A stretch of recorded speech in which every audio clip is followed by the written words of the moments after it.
రోలుగుట్ట క్వారీలో కోట్లు కొల్లగొడుతున్న కూటమి నాయకులు. అనకాపల్లి జిల్లా చోడవరం నియోజకవర్గం రోలుగుంట మండలం నిండుకొండ గ్రామంలో మాజీ ఎమ్మెల్యే కరణం ధర్మశ్రీ ఈరోజు విలేకరుల సమావేశం నిర్వహించారు.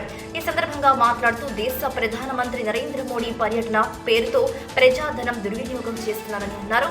వైసీపీ ప్రభుత్వం హయాంలో ప్రారంభించిన పథకాలన్నీ మంజూరయ్యాయని, అవి ఈ రోజు ప్రారంభించినట్లు ముఖ్యమంత్రి ఆర్భాటం చేస్తున్నారని అన్నారు. రోలుగుంట మండలంలో అక్రమమైన ద్వారా కూటమి నేతలు జేబులు నింపుకుంటున్నారని, యూనిట్ వద్ద 250 రూపాయలు అదనంగా కూటమి జేబుల్లోకి వెళ్తున్నాయని, వీటికి కూటమి నేర్పులు సమాధానం చెప్పాలని, లేని ఎడల భవిష్యత్తులో ఎవరి జేబుల్లోకి వెళ్తున్నాయి అన్నది పేర్లతో సహా బయటపెట్టడం జరుగుతుందని అన్నారు. నర్సీపట్నం చోడవరం రోడ్లో ప్రయాణం అంటే ప్రజలు భయపడే పరిస్థితి ఉందని, కూటమి ప్రభుత్వం వచ్చి 6 నెలలు పూర్తయినా నేటికి ఈ రోడ్డు నిర్మాణం చేపట్టకపోవడం వల్ల ప్రజలు తీవ్ర ఇబ్బందులు పడుతున్నారని అన్నారు. ప్రతి గ్రామంలోని బెల్ట్ షాపులు నిర్వహిస్తున్నారని, వాటిని అరికట్టాలని మరియు చోడవరం నియోజకవర్గంలో రోడ్లను పనులను వెంటనే పూర్తి చేయాలని, లేని ఎడల ప్రజలను చైతన్యవంతులను చేసి వైఎస్ఆర్ పార్టీ తరపున ఉద్యమం చేపడతామని అన్నారు. పార్టీలు మారుతున్న నాయకులపై అవకాశవాదులు పార్టీలు మారతారని, నిజమైన నాయకులతోటే ముందుకు వెళ్తామని అన్నారు. ఈ కార్యక్రమంలో రోలుగుంట జెడ్పీటీసీ పోతల లక్ష్మీ శ్రీనివాసరావు, ఎంపీపీ ఎర్రంశెట్టి శ్రీనివాసరావు, మాజీ ఎంపీపీ శెట్టి సత్యనారాయణ, మాజీ బీసీ కార్పొరేషన్ డైరెక్టర్ డివి రమణ, ఎన్ కొత్తూరు, సర్పంచ్ పోతల రాజశేఖర్, మండల ఉపాధ్యక్షుడు రాజాబాబు తదితరులు పాల్గొన్నారు. ఈరోజు 2 లక్షల కోట్లతో శంకుస్థాపనలైన ఆర్భాటాలుగా మన దేశ ప్రధాని అయినటువంటి నరేంద్ర మోడీ ప్రధానమంత్రి గారిని తీసుకొచ్చి చంద్రబాబు నానా హంగామా చేస్తూ బాబు షో కింద ఈరోజు బలవంతంగా జన సమీకరణ చేస్తూ వాళ్ళకి మనుషులు తరలించడం కోసం పేమెంట్ కూడా వెనుకాడకుండా ప్రభుత్వ ధనాన్ని దుర్వినియోగం చేస్తున్నటువంటి తీరు చూస్తుంటే చాలా ఆశ్చర్యం అనిపిస్తుంది. నిజంగా చిత్తశుద్ధి ఉంటే ఈ కూటమి ప్రభుత్వం చేస్తున్నటువంటి వ్యవహారాలు, మేము ముడసర్లావ ఏరియాలోనే 52 ఎకరాలు, గోల్ఫ్ కోర్టు దగ్గరలోనే 52 ఎకరాలు ఆ రోజే అలాట్మెంట్ చేస్తే దానికి ఈరోజు శంకుస్థాపన. అంటే పెళ్ళి అయిపోయిన వాళ్ళకేమో మళ్ళీ పెళ్లి కూతురుగా ముస్తాబు చేయడం అన్నట్టు ఉందన్నమాట. ఈరోజు మోడీ గారి తాలూకా శంకుస్థాపన కార్యక్రమంలో మభ్య పెట్టి ఆయన నోటీస్ లేకుండా చంద్రబాబు చేస్తున్నటువంటి విధానం. ఈరోజు దువ్వాడ నుంచి సింహాచలం వెళ్ళే లైన్లు కానీ, లేదు అంటే ఏపీఐసిసి ద్వారా గతంలో ఒప్పందం ప్రకారం 2024లో జనవరిలో అలాట్మెంట్ చేసినటువంటి ఇండస్ట్రియల్ కారిడార్ విషయంలో కానీ, ఇవన్నీ కూడా మేము చేస్తూ గతంలోనే చేసినటువంటి పరిస్థితితో పాటు బల్క్ డ్రగ్ ప్రాజెక్టుకి సంబంధించినటువంటిది కూడా జనవరి 2నే 2024లో జగన్మోహన్ రెడ్డి నేతృత్వంలో శాంక్షన్ చేసాం.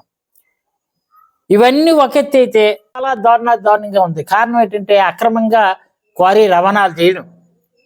అక్రమంగా క్వారీ రవాణాలు చేసి ఇదే రోలుగుంట మండలంలో ఉన్నటువంటి క్వారీలు, అనాథరైజ్డ్ క్వారీలు ఒక పక్క, ఆథరైజ్డ్గా ఉన్నటువంటి క్వారీలు ఒక పక్క, అక్కడ ఉన్నటువంటి బౌల్డర్స్ ట్రాన్స్పోర్ట్ చేస్తూ వేలాది లారీలన్నీ కూడా బుచ్చంపేట మీదుగా నిండుకొండ మీదుగా తరలించే ఏర్పాటు చేస్తూ ఇక్కడ క్వారీలు నడుపుతున్నటువంటి క్వారీ పెద్దలతో సరైన రోజువారీగా మామూలు వచ్చే కార్యక్రమానికి కూటమి నాయకులు పని పెట్టుకొని చేస్తున్నారంటే ఎంత ఘోరం చూడండి. యూనిట్కి అనాథరైజ్డ్గా 250 రూపాయలు కలెక్ట్ చేస్తున్నారు. ఈ సొమ్ము ఎక్కడ పోతుంది? ప్రభుత్వాన్ని కళ్ళు కప్పి ఒక యూనిట్ కాస్ట్ ఒక 8 mm ఎక్కో 10 mm ఎక్కో నేషనల్ హైవే కింద మారుస్తున్నాం. 2100 కోట్లుతో మంజూరు చేస్తున్నాం అని ఆ రోజు హామీ ఇచ్చారు. హామీ ఇచ్చినటువంటిది అనౌన్స్ చేశారు. అనౌన్స్ చేసిన తర్వాత నరేంద్ర మోడీ గారు విశాఖపట్నం వచ్చినప్పుడు కూడా ఈ ప్రాంతానికి భారతమాల 2లో దీన్ని ఏర్పాటు చేస్తున్నామని కూడా విశాఖలో ఇలాగే ఈ గతంలో ప్రైమ్ మినిస్టర్గా మోడీ గారు వచ్చినప్పుడు ఆంధ్ర యూనివర్సిటీలో ఇప్పుడు ఎక్కడైతే వేదిక జరుగుతుందో అదే వేదిక దగ్గర కూడా చెప్పడం జరిగింది. దాని గురించి పికరా పత్తా లేదు.